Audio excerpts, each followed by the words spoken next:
So, ayan, ang sabi naman dito, yung time ni Catherine is equal to T2. So, yung time na gagamitin natin, bawasan lang natin ng 1 second. Kasi nga, tapos, since mabagal yung si Daniel, mabagal kasi siya, nauna si Alden. Ayan, uy. Meron siya nga angatan, may certain height siya na magmimitan, no? Ito yung S. Tapos, syempre ba, angat siya pa ganun. Tapos ito din, naangat. Ano sandan? So, ang formula ulit natin gagamitin ay V, mali, S. S kasi diba tsaka time yung kailangan nyo. S is equal to VOT minus 1/2 GT squared. So, yung S natin, yan yung S, is equal to BOT. Unahin natin si Daniel. So, 15 times its time minus 1/2 by 9.81 multiplied by the time squared. Ito yung kay Daniel. Siyempre, yung S ni Daniel, tsaka S ni... Anong pangalan nito? Ni Catherine. Yan, equal. So, ano naman yung S ni Kat? Barcelona. VOT, that is equal to 30. Ano yung time natin gagamitin? T minus 1.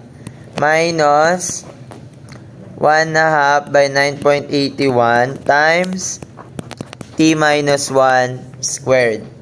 So, magkano si SK? Hindi. I-equate natin kasi equal naman daw yung S nila, no?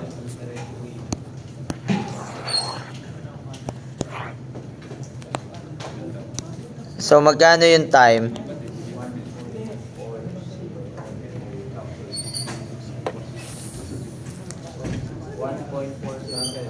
$1.4.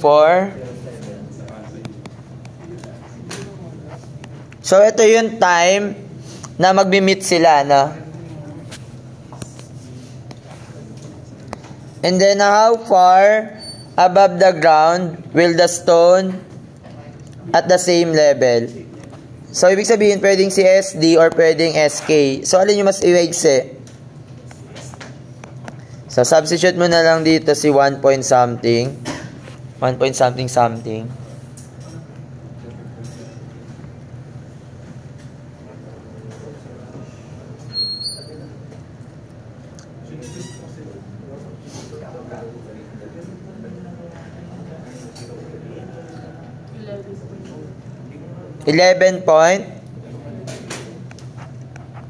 Magkano 11 point something? Meters, no? 39. And then, determine the time of the second stone until the stones are on the same level. So, si T2 yung hinahanap. Minus 1 lang natin. That is equal to 0. Paano nyo mapapansin na tama yan? Siyempre, kung mas mabilis yung isa, no? I mean, kung mas mabilis tumakbo yung hinagis initial velocity nito, makakahabol siya, mas mabagal lang yung pag-travel niya, di ba? Kaya, bakit siya minaminusan natin ng 1? Kasi nga, late naman siyang hinagisan, di ba? Para makahabol siya. Mamaya, ito yung dagdagan mo ng 1, no? Or ito yung bawasan mo ng 1. Baka hindi sila mag-meet, no? Ayan, ganun lang.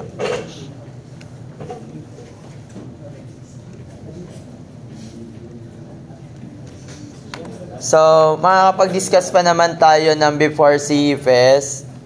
So, siguro ang discussion nun, motion curve ba? Projectile na lang. After next week na CFES, no? Sino yung ML dito? Kayo ba yung ML? May nag-ML? Si Aaron? Ay,